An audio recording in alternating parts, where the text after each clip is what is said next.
परभणीच्या गंगाखेडमध्ये 1500 उमेदवारांकडून अर्ज दाखल। जिल्हा परिषद आणि पंचायत समितीच्या उमेदवारांवर 22 आक्षेप दाखल।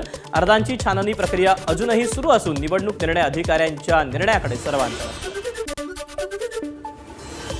भाजपचे ज्येष्ठ आमदार कालिदास कोळंबकर यांचं भाजप हायकमांडला पत्र। प्रभाग क्रमांक 200 मध्ये भाजपचे उमेदवार संदीप पाणसांडेंच्या पराभवाची चौकशी करण्याची पत्राद्वारे मागणी।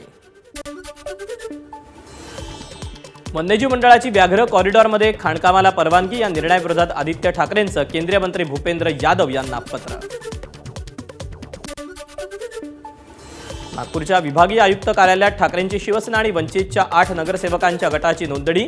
गटामध्ये ठाकरे सेनेचे 6 तर वंचित बहुजन आघाडीच्या 2 नगरसेवकांचा समावेश।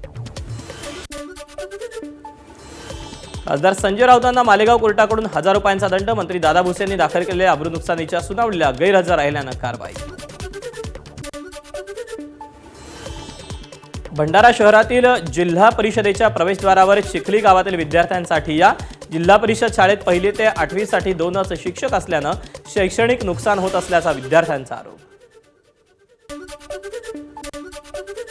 कोल्हापुरात राज्य उत्पादन शुल्क विभागाच्या भरारी पथकाची मोठी कारवाई।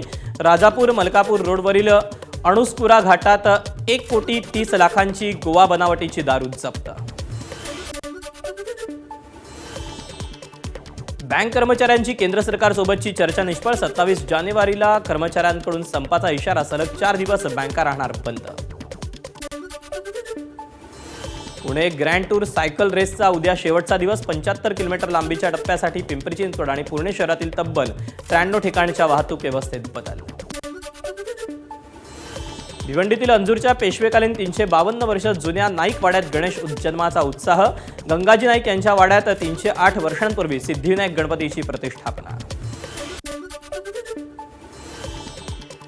सिद्धिविनायक मंदिरामध्ये आज महाआरती। हजारो भाविकांच्या उपस्थितीत रथयात्रा पार पडली। बाप्पाच्या दर्शनासाठी पहाटेपासूनच लांबच लांब रांगा।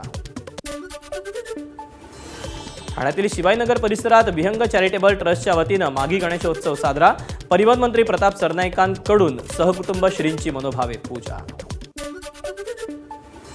जेपअप कंपनीनं अनंत अंबानींसाठी बनवलं 14 कोटींचं घड्याळ। वनतारा थीमवर आधारित असलेल्या घड्याळात हत्ती, वाघ, सिंह यासह 397 रत्न वापरून बनवली अनंत अंबानींची प्रतिकृती। एबीपी माझा, उघडा डोळे बघा नीट।